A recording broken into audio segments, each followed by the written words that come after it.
100 happy families. Hi, we are the Trusted Trio, and we are here with two appraisers today. We have Steve Branham and his daughter Spencer here with us today. And we just had a couple questions about the appraisals, like where you see the house prices and stuff going right now in the market.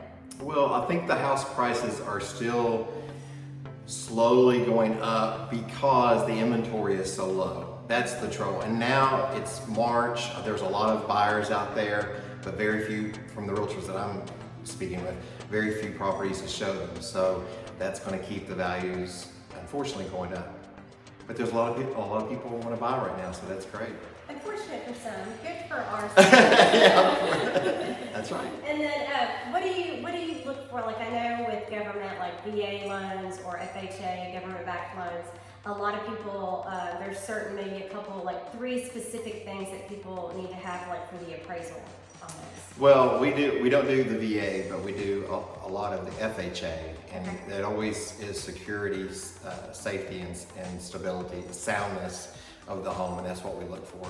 Obviously, if the home was built before 1978, it can not have any chipped or peeling paint anywhere, not only on the house, but on storage buildings, on fences, or anywhere on the property, and that's something to be considered. But as long as the home has a good, strong foundation, almost any property can be approved for FHA as long as everything's in good working order.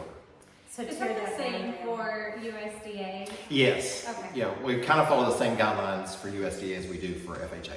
So for our listeners out there, what are some other things other than the chip paint that VA and USDA need to look for? I know, like, handrails and that kind of stuff. What are some other things? Handrails, chipped and peeling paint if houses were built before 1978 is a huge deal.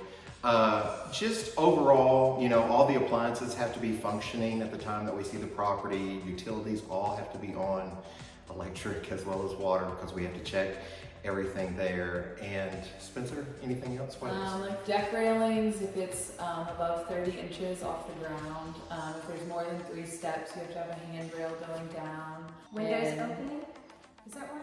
Windows, and a lot of people say that it needs GFI outlets as well. Yeah, GFI outlets. Yeah, and the windows, you do have to have all the windows be able to open for egress out. And also, like around the house where you have any type of landscaping, things like that, the soil should be built up so it's graded away from the house, so there's no water going toward the house, especially if it has a basement. Well, thank you. This was kind of on the fly. We came in a listing that I'm going right now to do final walk. That is another thing on a new construction. If the house is not completely finished, then the appraiser has to come back out and do that final walk, so you need to make sure that everything is finished for them to come in and do that so that you can close on time. So we're trying to get that. If anybody out there has any questions, I'm Steve Branham with Branham Appraisal Company, and this is Spencer Branham, Snowden, and so just give us